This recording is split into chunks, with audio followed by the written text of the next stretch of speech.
Hey everyone, welcome back to my channel, and if this is your first time here, thanks for stopping by. This is a continuation video for the terms used in sewing. In part 1, we learned terms like calico, selvage, seam allowance, etc. You can check the description box below for more.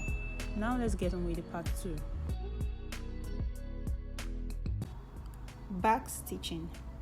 In this context, back stitching simply means running a double stitch on your seams at the beginning and at the end. This is to ensure that the stitches do not loosen.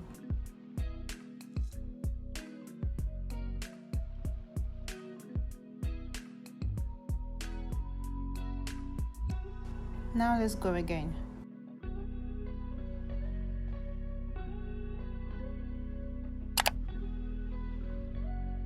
You back stitch at the beginning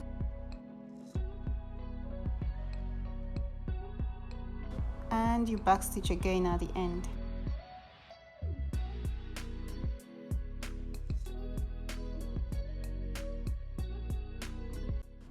Grading. Sometimes we have to grade our seam allowance to help reduce the bulk on the inside, and we do this by cutting just one part of the seam allowance, just a part, cut it very close to the seam.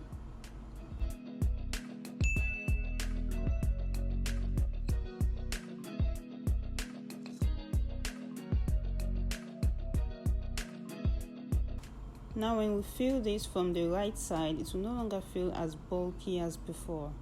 Grading is good when we're working with very thick fabric. Top stitching. When we sew our necklines using facing, then we have to top stitch to help the facing to stay in place and stay firm.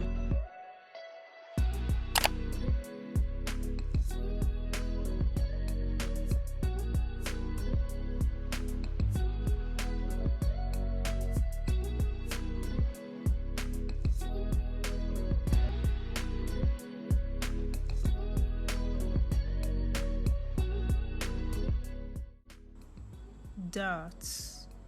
You know, our bodies are not straight, so this is why darts are important to help bring out the curves in certain parts. We have the bust dart, we have shoulder darts, we have the waist darts. What we do to our raw edges is what we refer to as seam finishing, and the most common is overlocking. This is an overlocker, used for giving our clothes a neat finishing. It is also called a serger or a weaving machine.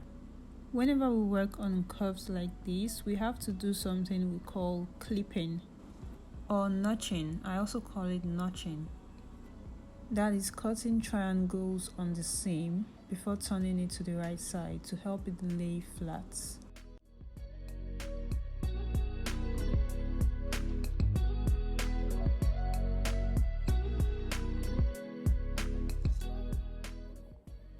But when you have your seam like this, when it's curved inwards, then we don't have to cut triangles, we just cut straight lines into the curve.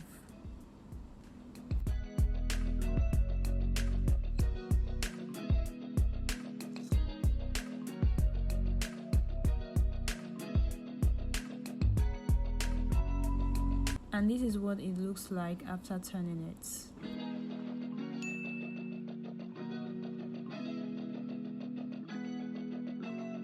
There are a whole lot more terms used in sewing, but these will do for now. See you in my next video, guys. Bye!